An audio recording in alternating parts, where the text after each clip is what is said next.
Right, so looking at the power station, see what an immense structure it is, and actually what a good job they've made of putting that cladding on the outside there, because it looks semi-neat, doesn't it? Just keeping one eye on the sounder.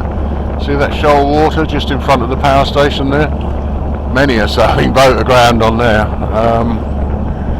There's not a great deal of water there, because the waves are breaking over it, and you just wouldn't expect that far away from the shore. It's got to be 250 metres or more from the shore, and quite why that little patch has been there for so long I don't know. Probably a very good place to fish actually. I hadn't thought of that.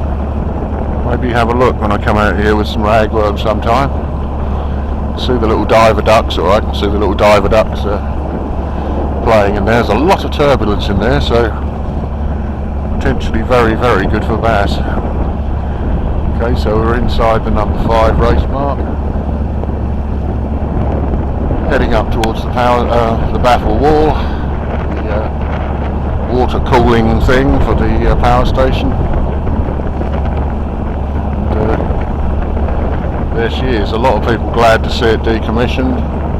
I think I'm one of them. Leukemia cases, well, they seem to spike all around power stations. They didn't really know what they were doing in the 60s and 70s, I don't think, but anyway, chalk it up to experience, and it means they get better at it next time, I guess. But when that was running, that used to make such a whine that if the wind was in the wrong direction, that would keep you awake on Mersey. It was just like an annoying noise in the background, and every now and then it would vent some of its steam, because they'd had the wick turned up too high, if you like, for a better analogy. And when that used to happen, everyone on Mersey used to sort of make the sign of the cross and make their peace, and just expected to die. But there was nothing unusual about it, and it used to happen on a weekly basis, so the locals soon got used to that. I can see a couple of anglers just where that sand spit over there ends. That's interesting, because that features in a lot of angling magazines, that little spot there. It must be a little hotspot.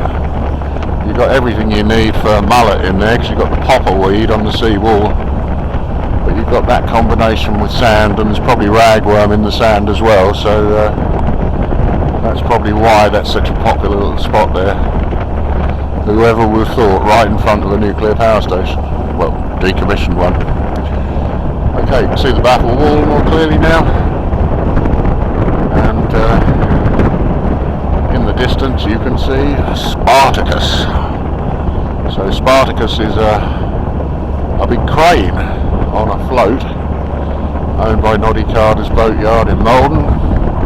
Not sure what she's doing. She normally puts sinks posts into the mud and the shingle and makes constructions out at sea, so I have no doubt that's what they're doing. Maybe even repairing the North Pole, who knows.